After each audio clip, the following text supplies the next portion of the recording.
Starbucks and the habit of success. When willpower becomes automatic.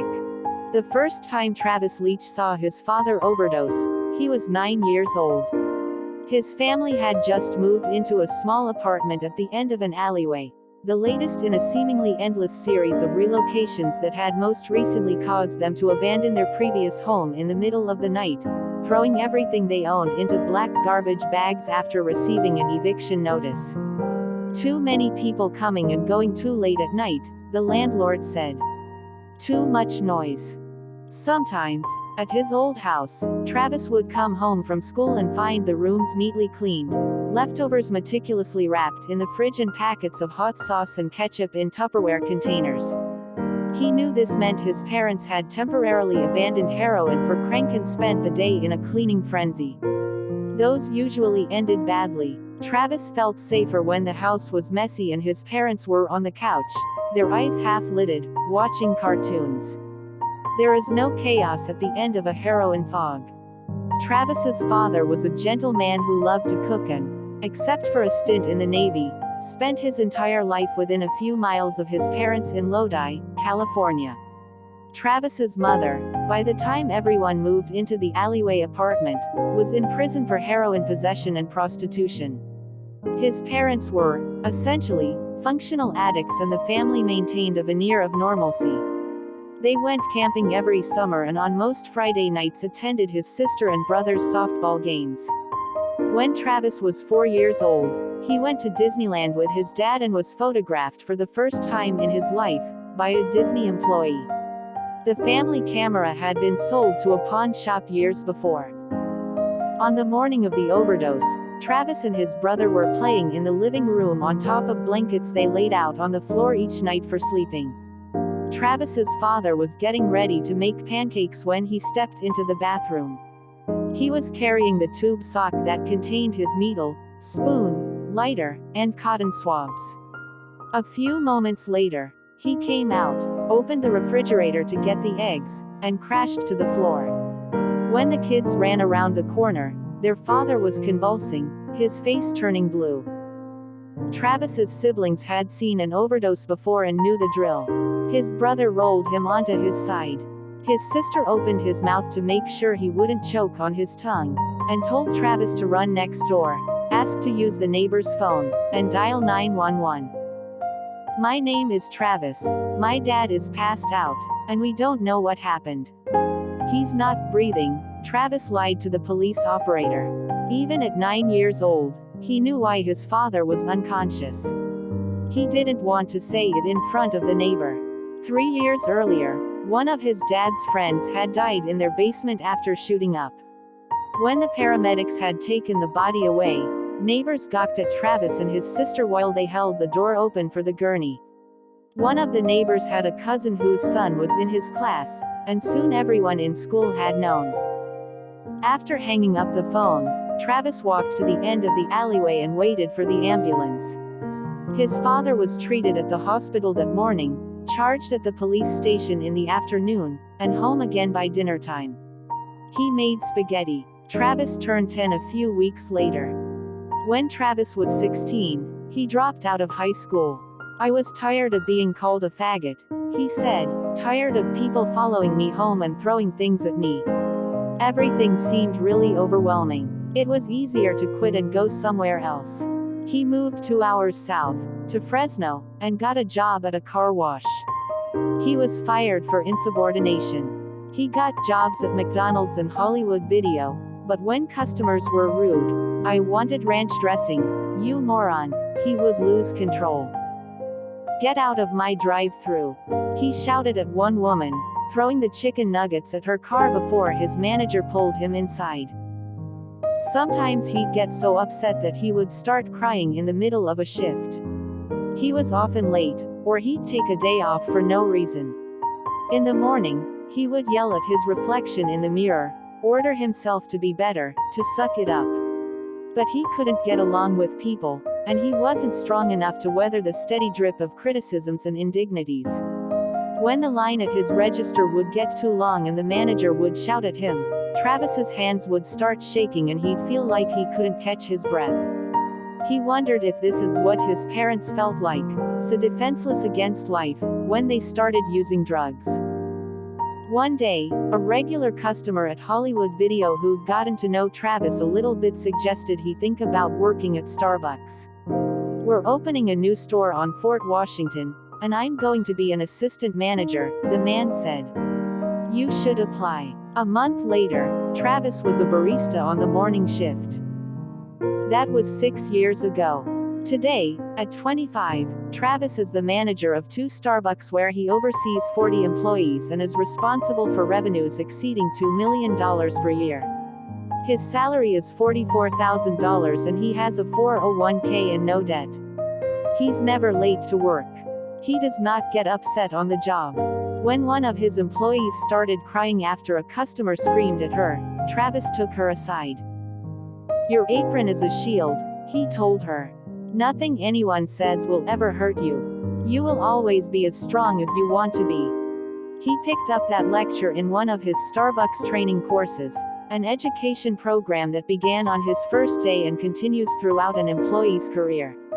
The program is sufficiently structured that he can earn college credits by completing the modules. The training has, Travis says, changed his life.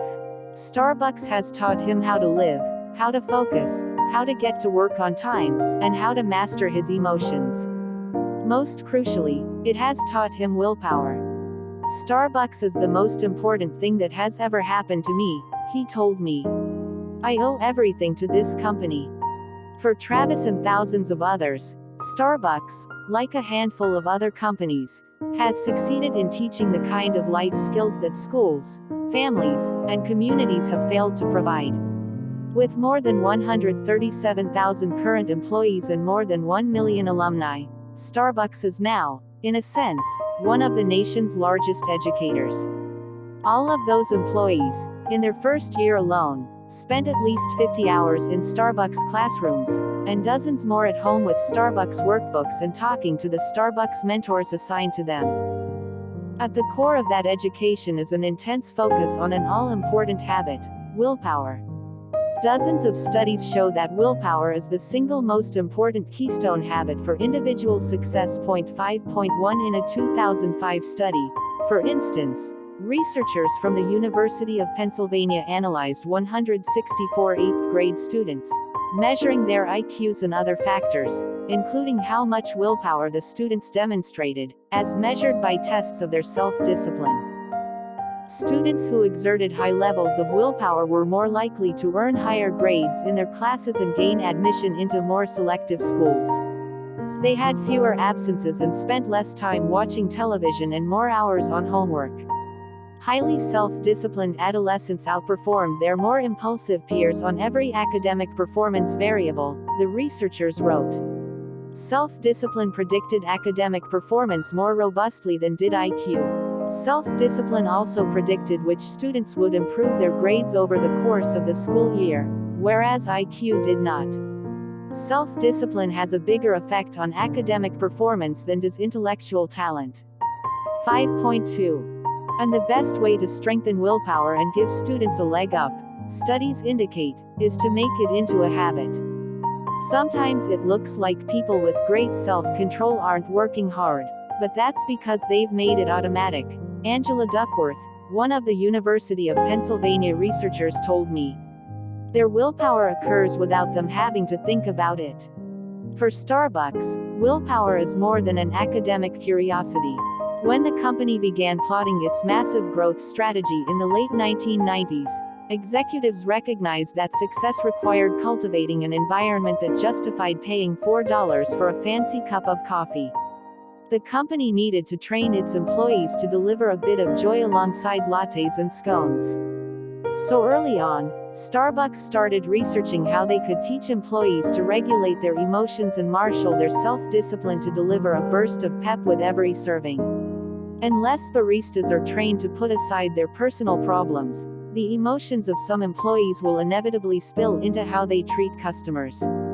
However, if a worker knows how to remain focused and disciplined, even at the end of an 8-hour shift, they'll deliver the higher class of fast food service that Starbucks customers expect. The company spent millions of dollars developing curriculums to train employees on self-discipline. Executives wrote workbooks that, in effect, serve as guides to how to make willpower a habit in workers' lives. 5.3 Those curriculums are, in part, why Starbucks has grown from a sleepy Seattle company into a behemoth with more than 17,000 stores and revenues of more than $10 billion a year. So how does Starbucks do it?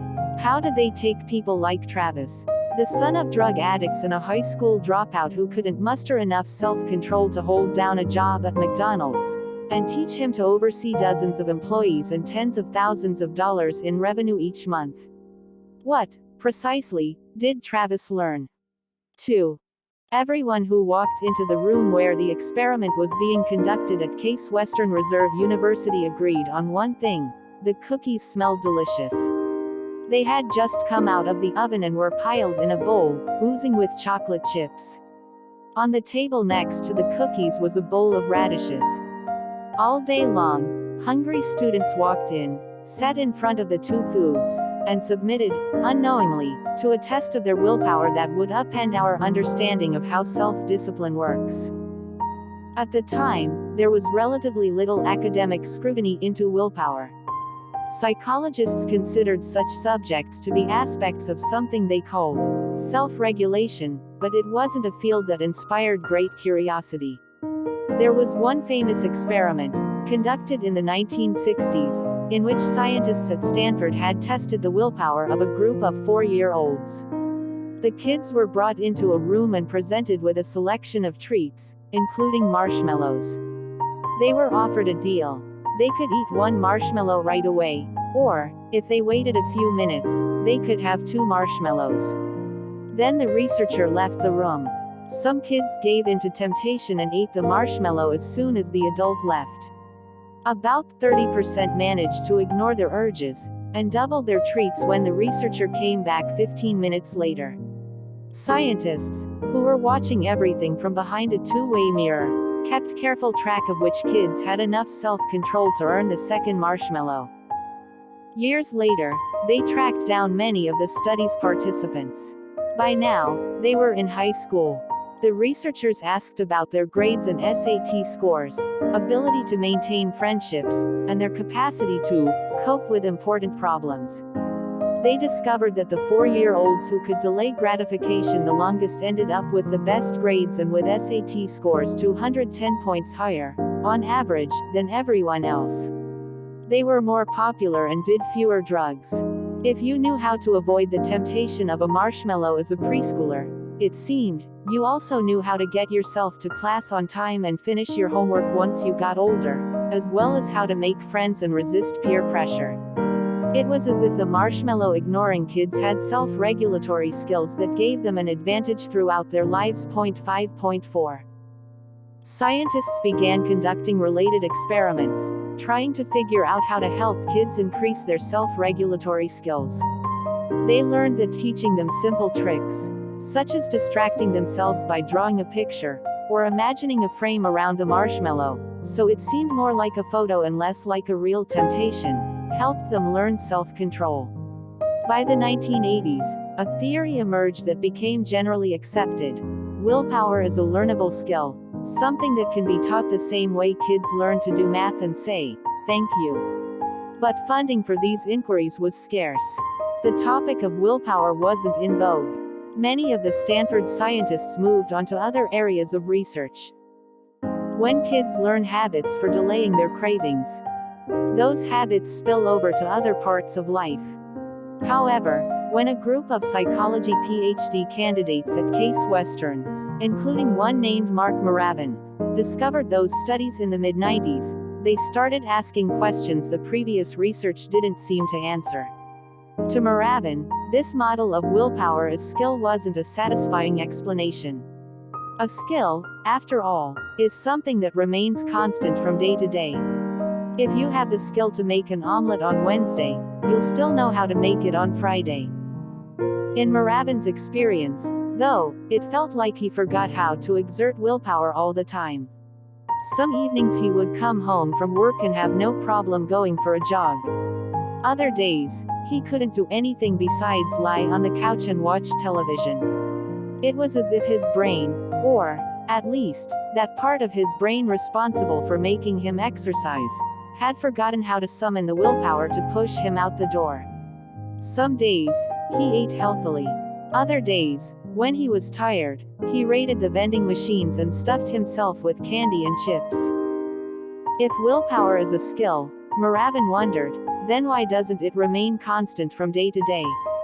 He suspected there was more to willpower than the earlier experiments had revealed. But how do you test that in a laboratory? Muravin's solution was the lab containing 1 bowl of freshly baked cookies and 1 bowl of radishes. The room was essentially a closet with a two-way mirror, outfitted with a table, a wooden chair, a handbell, and a toaster oven. 67 undergraduates were recruited and told to skip a meal. One by one, the undergrads sat in front of the 2 bowls. The point of this experiment is to test taste perceptions, a researcher told each student, which was untrue. The point was to force students, but only some students, to exert their willpower. To that end, half the undergraduates were instructed to eat the cookies and ignore the radishes. The other half were told to eat the radishes and ignore the cookies. Muravin's theory was that ignoring cookies is hard, it takes willpower. Ignoring radishes, on the other hand, hardly requires any effort at all.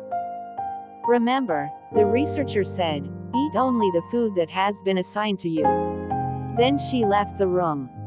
Once the students were alone, they started munching. The cookie eaters were in heaven. The radish eaters were in agony.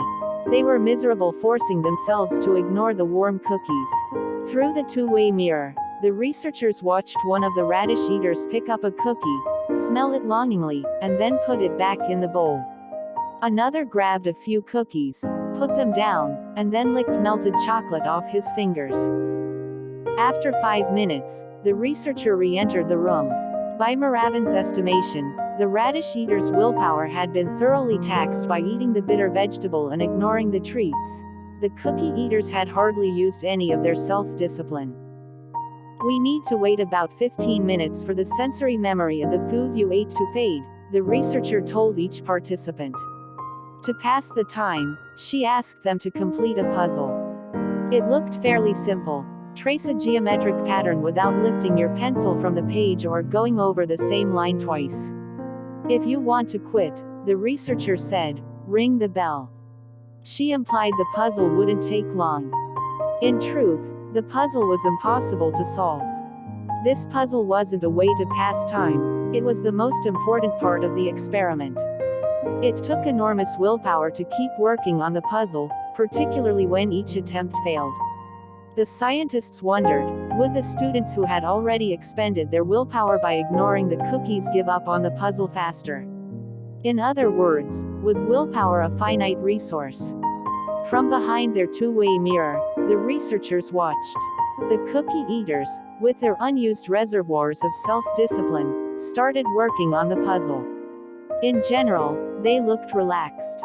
One of them tried a straightforward approach, hit a roadblock, and then started again. And again. And again. Some worked for over half an hour before the researcher told them to stop. On average, the cookie eaters spent almost 19 minutes apiece trying to solve the puzzle before they rang the bell. The radish eaters, with their depleted willpower, acted completely different. They muttered as they worked. They got frustrated. One complained that the whole experiment was a waste of time. Some of them put their heads on the table and closed their eyes.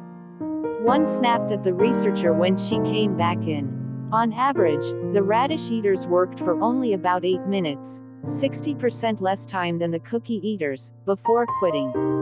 When the researcher asked afterward how they felt, one of the radish eaters said he was sick of this dumb experiment. By making people use a little bit of their willpower to ignore cookies, we had put them into a state where they were willing to quit much faster, Muravin told me. There's been more than 200 studies on this idea since then, and they've all found the same thing. Willpower isn't just a skill. It's a muscle, like the muscles in your arms or legs. and it gets tired as it works harder, so there's less power left over for other things. Researchers have built on this finding to explain all sorts of phenomena.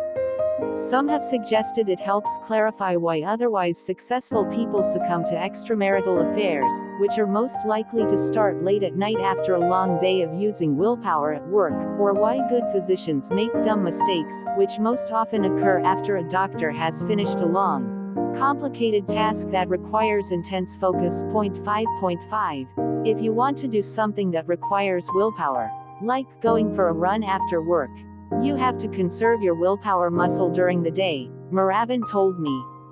If you use it up too early on tedious tasks like writing emails or filling out complicated and boring expense forms, all the strength will be gone by the time you get home. 5.6. But how far does this analogy extend? Will exercising willpower muscles make them stronger the same way using dumbbells strengthen biceps?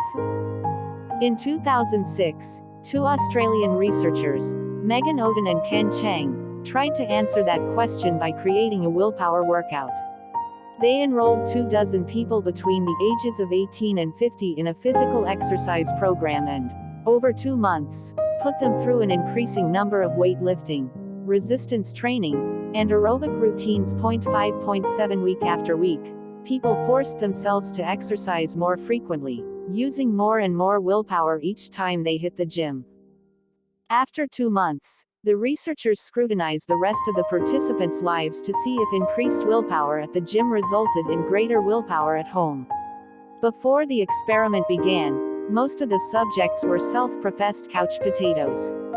Now, of course, they were in better physical shape, but they were also healthier in other parts of their lives, as well.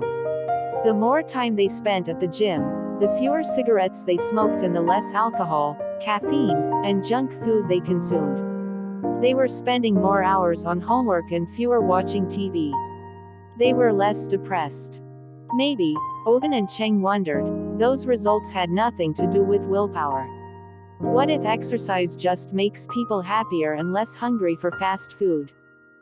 So they designed another experiment. 5.8 This time, they signed up 29 people for a 4-month money management program. They set savings goals and asked participants to deny themselves luxuries, such as meals at restaurants or movies. Participants were asked to keep detailed logs of everything they bought, which was annoying at first, but eventually people worked up the self-discipline to jot down every purchase. People's finances improved as they progressed through the program. More surprising, they also smoked fewer cigarettes and drank less alcohol and caffeine. On average, 2 fewer cups of coffee, 2 fewer beers, and, among smokers, 15 fewer cigarettes each day. 5.9 They ate less junk food and were more productive at work and school. It was like the exercise study. As people strengthened their willpower muscles in one part of their lives, in the gym, or a money management program, that strength spilled over into what they ate or how hard they worked. Once willpower became stronger, it touched everything. Oden and Cheng did one more experiment. They enrolled 45 students in an academic improvement program that focused on creating study habits. 5.10 Predictably, participants' learning skills improved. And the students also smoked less, drank less, watched less television, exercised more, and ate healthier, even though all those things were never mentioned in the academic program. Again, as their willpower muscles strengthened, good habits seemed to spill over into other parts of their lives. When you learn to force yourself to go to the gym or start your homework or eat a salad instead of a hamburger, part of what's happening is that you're changing how you think, said Todd Heatherton, a researcher at Dartmouth who has worked on willpower studies. 5.11 People get better at regulating their impulses. They learn how to distract themselves from temptations. And once you've gotten into that willpower groove, your brain is practiced at helping you focus on a goal. There are now hundreds of researchers, at nearly every major university, studying willpower. Public and charter schools in Philadelphia, Seattle, New York, and elsewhere have started incorporating willpower strengthening lessons into curriculums. At KIPP, or the Knowledge is Power program, a collection of charter schools serving low-income students across the nation. Teaching self-control is part of the school's philosophy. A KIPP school in Philadelphia gave students shirts proclaiming, "Don't eat the marshmallow." Many of these schools have dramatically raised students' test scores 0.5.12. That's why signing kids up for piano lessons or sports is so important. It has nothing to do with creating a good musician or a 5-year-old soccer star, said Heatherton. When you learn to force yourself to practice for an hour or run 15 laps, you start building self-regulatory strength. A 5-year-old who can follow the ball for 10 minutes becomes a 6th grader who can start his homework on time. 5.13. As research on willpower has become a hot topic in scientific journals and newspaper articles, it has started to trickle into corporate America. Firms such as Starbucks, and The Gap, Walmart, restaurants, or any other business that relies on entry-level workers, all face a common problem. No matter how much their employees want to do a great job, many will fail because they lack self-discipline. They show up late. They snap at rude customers. They get distracted or drawn into workplace dramas. They quit for no reason. For a lot of employees, Starbucks is their first professional experience, said Christine Deputy, who helped oversee the company's training programs for more than a decade. If your parents or teachers have been telling you what to do your entire life, and suddenly customers are yelling and your boss is too busy to give you guidance, it can be really overwhelming. A lot of people can't make the transition. So we try to figure out how to give our employees the self-discipline they didn't learn in high school. But when companies like Starbucks tried to apply the willpower lessons from the radish and cookie studies to the workplace, they encountered difficulties. They sponsored weight loss classes and offered employees free gym memberships, hoping the benefits would spill over to how they served coffee. 5.14 Attendance was spotty. It was hard to sit through a class or hit the gym after a full day at work, employees complained. If someone has trouble with self-discipline at work, they're probably also going to have trouble attending a program designed to strengthen their self-discipline after work, Moravin said. But Starbucks was determined to solve this problem. By 2007, during the height of its expansion, the company was opening 7 new stores every day and hiring as many as 1,500 employees each week. 5.15 Training them to excel at customer service. To show up on time and not get angry at patrons and serve everyone with a smile while remembering customers' orders and, if possible, their names, was essential. People expect an expensive latte delivered with a bit of sparkle. We're not in the coffee business serving people, Howard Behar, the former president of Starbucks, told me. We're in the people business serving coffee. Our entire business model is based on fantastic customer service. Without that, we're toast. The solution, Starbucks discovered, was turning self-discipline into an organizational habit. In 1992, a British psychologist walked into 2 of Scotland's busiest orthopedic hospitals and recruited 6 patients for an experiment she hoped would explain how to boost the willpower of people exceptionally resistant to change. 5.16. The patients, on average, were 68 years old. Most of them earned less than $10,000 a year and didn't have more than a high school degree. All of them had recently undergone hip or knee replacement surgeries, but because they were relatively poor and uneducated, many had waited years for their operations. They were retirees, elderly mechanics, and store clerks. They were in life's final chapters, and most had no desire to pick up a new book. Recovering from a hip or knee surgery is incredibly arduous. The operation involves severing joint muscles and sawing through bones. While recovering, the smallest movements, shifting in bed or flexing a joint, can be excruciating. However, it is essential that patients begin exercising almost as soon as they wake from surgery. They must begin moving their legs and hips before the muscles and skin have healed, or scar tissue will clog the joint, destroying its flexibility. In addition, if patients don't start exercising, they risk developing blood clots. But the agony is so extreme that it's not unusual for people to skip out on rehab sessions. Patients, particularly elderly ones, often refuse to comply with doctors' orders. The Scottish study's participants were the types of people most likely to fail at rehabilitation. The scientist conducting the experiment wanted to see if it was possible to help them harness their willpower. She gave each patient a booklet after their surgeries that detailed their rehab schedule, and in the back were 13 additional pages, one for each week, with blank spaces and instructions. My goals for this week are blank. Write down exactly what you are going to do. For example, if you are going to go for a walk this week, write down where and when you are going to walk. She asked patients to fill in each of those pages with specific plans. Then she compared the recoveries of those who wrote out goals with those of patients who had received the same booklets, but didn't write anything. It seems absurd to think that giving people a few pieces of blank paper might make a difference in how quickly they recover from surgery. But when the researcher visited the patients 3 months later, she found a striking difference between the two groups. The patients who had written plans in their booklets had started walking almost twice as fast as the ones who had not. They had started getting in and out of their chairs, unassisted, almost 3 times as fast. They were putting on their shoes, doing the laundry, and making themselves meals quicker than the patients who hadn't scribbled out goals ahead of time. The psychologist wanted to understand why.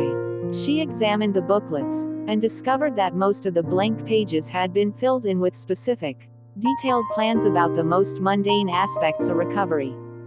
One patient, for example, had written, "I will walk to the bus stop tomorrow to meet my wife from work," and then noted what time he would leave, the route he would walk, what he would wear, which coat he would bring if it was raining, and what pills he would take if the pain became too much. Another patient, in a similar study, wrote a series of very specific schedules regarding the exercises he would do each time he went to the bathroom. A third wrote a minute-by-minute itinerary for walking around the block. As the psychologist scrutinized the booklets, she saw that many of the plans had something in common. They focused on how patients would handle a specific moment of anticipated pain. The man who exercised on the way to the bathroom, for instance, knew that each time he stood up from the couch, the ache was excruciating. So he wrote out a plan for dealing with it. Automatically take the first step, right away, so he wouldn't be tempted to sit down again. The patient who met his wife at the bus stop dreaded the afternoons, because that stroll was the longest and most painful each day. So he detailed every obstacle he might confront, and came up with a solution ahead of time. Put another way, the patient's plans were built around inflection points when they knew their pain, and thus the temptation to quit would be strongest. The patients were telling themselves how they were going to make it over the hump. Each of them, intuitively, employed the same rules that Claude Hopkins had used to sell Pessodent. They identified simple cues and obvious rewards. The man who met his wife at the bus stop, for instance, identified an easy cue. It's 3:30, she's on her way home. And he clearly defined his reward. Honey, I'm here. When the temptation to give up halfway through the walk appeared, the patient could ignore it because he had crafted self-discipline into a habit. Patients designed willpower habits to help them overcome painful inflection points. There's no reason why the other patients, the ones who didn't write out recovery plans, couldn't have behaved the same way. All the patients had been exposed to the same admonitions and warnings at the hospital. They all knew exercise was essential for their recovery.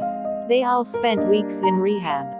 But the patients who didn't write out any plans were at a significant disadvantage, because they never thought ahead about how to deal with painful inflection points. They never deliberately designed willpower habits. Even if they intended to walk around the block, their resolve abandoned them when they confronted the agony of the first few steps. When Starbucks's attempts at boosting workers' willpower through gym memberships and diet workshops faltered, executives decided they needed to take a new approach. They started by looking more closely at what was actually happening inside their stores. They saw that, like the Scottish patients, their workers were failing when they ran up against inflection points. What they needed were institutional habits that made it easier to muster their self-discipline. Executives determined that, in some ways, they had been thinking about willpower all wrong. Employees with willpower lapses, it turned out, had no difficulty doing their jobs most of the time. On the average day, a willpower-challenged worker was no different from anyone else.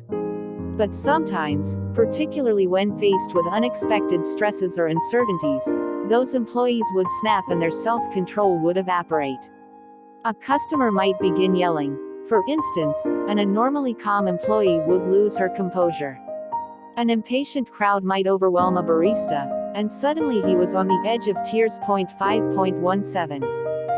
What employees really needed were clear instructions about how to deal with inflection points, something similar to the Scottish Patience booklets, a routine for employees to follow when their willpower muscles went limp. 5.18. So the company developed new training materials that spelled out routines for employees to use when they hit rough patches. The manuals taught workers how to respond to specific cues, such as a screaming customer or a long line at a cash register.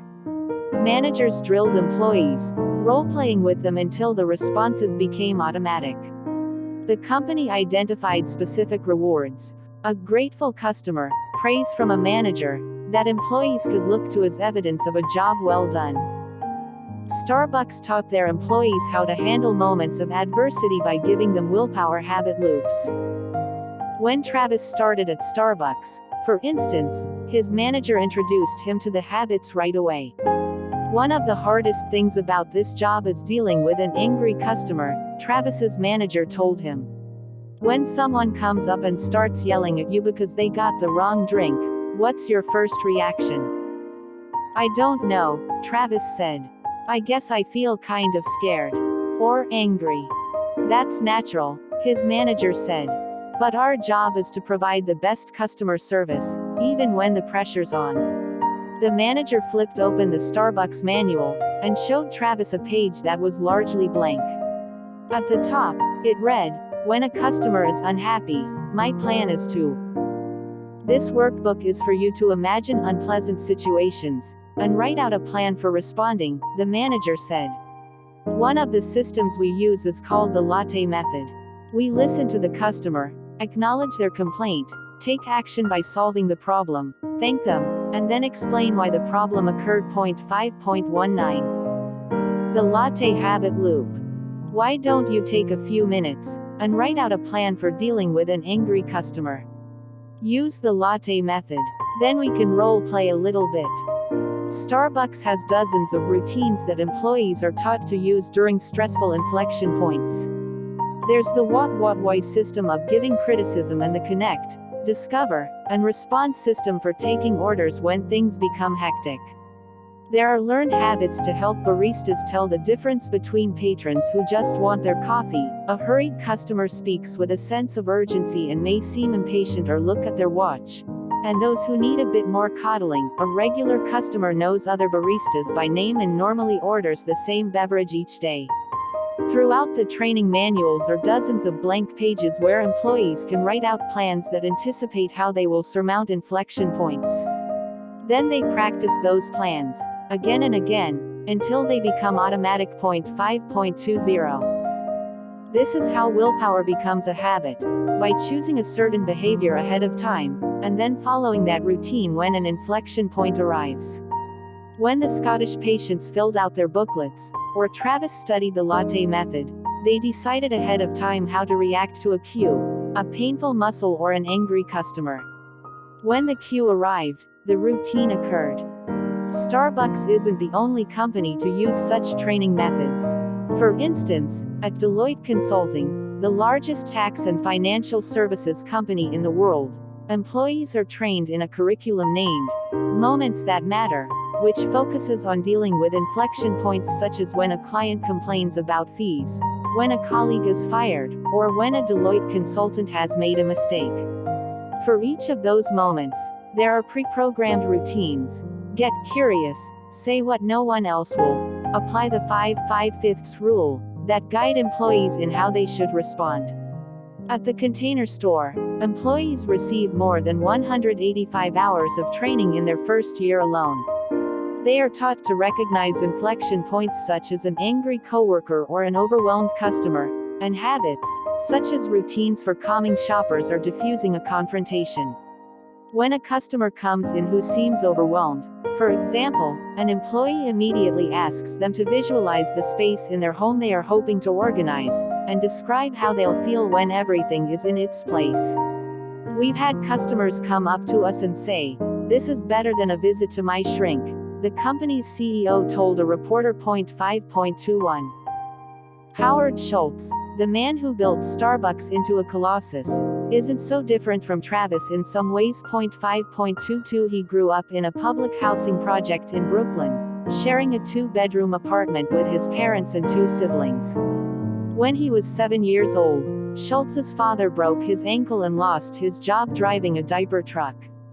That was all it took to throw the family into crisis. His father, after his ankle healed, began cycling through a series of lower-paying jobs. "My dad never found his way," Schultz told me. "I saw his self-esteem get battered.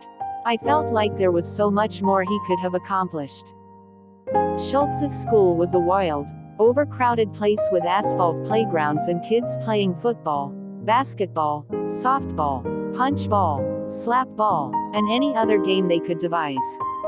If your team lost, it could take an hour to get another turn. So Schultz made sure his team always won, no matter the cost. He would come home with bloody scrapes on his elbows and knees, which his mother would gently rinse with a wet cloth. "You don't quit," she told him. His competitiveness earned him a college football scholarship. He broke his jaw and never played a game, a communications degree, and eventually a job as a Xerox salesman in New York City. He'd wake up every morning, go to a new midtown office building, take the elevator to the top floor, and go door to door, politely inquiring if anyone was interested in toner or copy machines. Then he'd ride the elevator down one floor and start all over again. By the early 1980s, Schultz was working for a plastics manufacturer when he noticed that a little-known retailer in Seattle was ordering an inordinate number of coffee drip cones. Schultz flew out and fell in love with the company. 2 years later, when he heard that Starbucks, then just 6 stores, was for sale, he asked everyone he knew for money and bought it. That was 1987. Within 3 years, there were 84 stores. Within 6 years, more than 1,000. Today, there are 17,000 stores in more than 50 countries. Why did Schultz turn out so different from all the other kids on that playground? Some of his old classmates are today cops and firemen in Brooklyn. Others are in prison. Schultz is worth more than $1 billion. He's been heralded as one of the greatest CEOs of the 20th century. Where did he find the determination, the willpower, to climb from a housing project to a private jet? "I don't really know," he told me. "My mom always said, 'You're going to be the first person to go to college. You're going to be a professional. You're going to make us all proud.' She would ask these little questions. How are you going to study tonight? What are you going to do tomorrow? How do you know you're ready for your test? It trained me to set goals. I've been really lucky," he said. "And I really, genuinely believe that if you tell people that they have what it takes to succeed, they'll prove you right." Schultz's focus on employee training and customer service made Starbucks into one of the most successful companies in the world. For years, he was personally involved in almost every aspect of how the company was run. In 2000, exhausted, he handed over day-to-day operations to other executives, at which point, Starbucks began to stumble. Within a few years, customers were complaining about the quality of the drinks and customer service. Executives, focused on a frantic expansion, often ignored the complaints. Employees grew unhappy. Surveys indicated people were starting to equate Starbucks with tepid coffee and empty smiles. So Schultz stepped back into the chief executive position in 2008. Among his priorities was restructuring the company's training program to renew its focus on a variety of issues, including bolstering employees, or partners, in Starbucks lingo, willpower and self-confidence. We had to start earning customer and partner trust again, Schultz told me. At about the same time, a new wave of studies was appearing that looked at the science of willpower in a slightly different way. Researchers had noticed that some people, like Travis, were able to create willpower habits relatively easily. Others, however, struggled, no matter how much training and support they received. What was causing the difference? Mark Moravin, who was by then a professor at the University of Albany, set up a new experiment. 5.23 He put undergraduates in a room that contained a plate of warm, fresh cookies and asked them to ignore the treats. Half the participants were treated kindly. "We ask that you please don't eat the cookies. Is that okay?" a researcher said. She then discussed the purpose of the experiment, explaining that it was to measure their ability to resist temptations. She thanked them for contributing their time. "If you have any suggestions or thoughts about how we can improve this experiment, please let me know. We want you to help us make this experience as good as possible." The other half of the participants weren't coddled the same way. They were simply given orders. "You must not eat the cookies," the researcher told them. She didn't explain the experiment's goals, compliment them, or show any interest in their feedback. She told them to follow the instructions. "We'll start now," she said. The students from both groups had to ignore the warm cookies for 5 minutes after the researcher left the room. None gave in to temptation. Then the researcher returned. She asked each student to look at a computer monitor. It was programmed to flash numbers on the screen, one at a time, for 500 milliseconds apiece. The participants were asked to hit the space bar every time they saw a 6, followed by a 4. This has become a standard way to measure willpower. Paying attention to a boring sequence of flashing numbers requires a focus akin to working on an impossible puzzle. Students who had been treated kindly did well on the computer test. Whenever a 6 flashed and a 4 followed, they pounced on the space bar. They were able to maintain their focus for the entire 12 minutes. Despite ignoring the cookies, they had willpower to spare. Students who had been treated rudely, on the other hand, did terribly. They kept forgetting to hit the space bar. They said they were tired and couldn't focus. Their willpower muscle, researchers determined, had been fatigued by the brusque instructions. When Moravin started exploring why students who had been treated kindly had more willpower, he found that the key difference was the sense of control they had over their experience. "We've found this again and again," Moravin told me. "When people are asked to do something that takes self-control, if they think they are doing it for personal reasons, if they feel like it's a choice or something they enjoy because it helps someone else, it's much less taxing. If they feel like they have no autonomy, if they're just following orders, their willpower muscles get tired much faster." In both cases, people ignored the cookies. But when the students were treated like cogs, rather than people, it took a lot more willpower.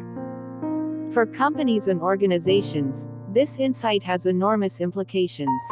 Simply giving employees a sense of agency, a feeling that they are in control, that they have genuine decision-making authority, can radically increase how much energy and focus they bring to their jobs.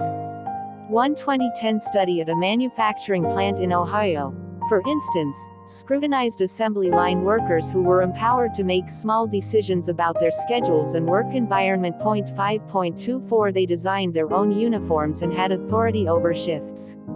Nothing else changed. All the manufacturing processes and pay scales stayed the same. Within 2 months, productivity at the plant increased by 20%. Workers were taking shorter breaks. They were making fewer mistakes. Giving employees a sense of control improved how much self-discipline they brought to their jobs.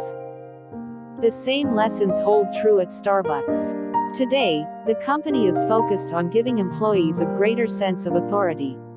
They have asked workers to redesign how espresso machines and cash registers are laid out, to decide for themselves how customers should be greeted and where merchandise should be displayed. It's not unusual for a store manager to spend hours discussing with his employees where a blender should be located. We've started asking partners to use their intellect and creativity, rather than telling them, take the coffee out of the box, put the cup here, follow this rule, said Chris Engsov, a vice president at Starbucks. People want to be in control of their lives. Turnover has gone down. Customer satisfaction is up. Since Schultz's return, Starbucks has boosted revenues by more than $1.2 billion per year. When Travis was 16, before he dropped out of school and started working for Starbucks, his mother told him a story. They were driving together, and Travis asked why he didn't have more siblings. His mother had always tried to be completely honest with her children, and so she told him that she had become pregnant 2 years before Travis was born but had gotten an abortion. They already had 2 children at that point, she explained, and were addicted to drugs. They didn't think they could support another baby. Then, a year later, she became pregnant with Travis. She thought about having another abortion, but it was too much to bear. It was easier to let nature take its course. Travis was born. She told me that she had made a lot of mistakes, but that having me was one of the best things that ever happened to her, Travis said. When your parents are addicts, you grow up knowing you can't always trust them for everything you need. But I've been really lucky to find bosses who gave me what was missing. If my mom had been as lucky as me, I think things would have turned out different for her. A few years after that conversation, Travis's father called to say that an infection had entered his mother's bloodstream through one of the places on her arm she used to shoot up.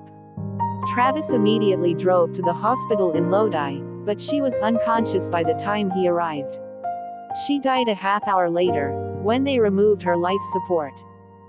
A week later, Travis's father was in the hospital with pneumonia.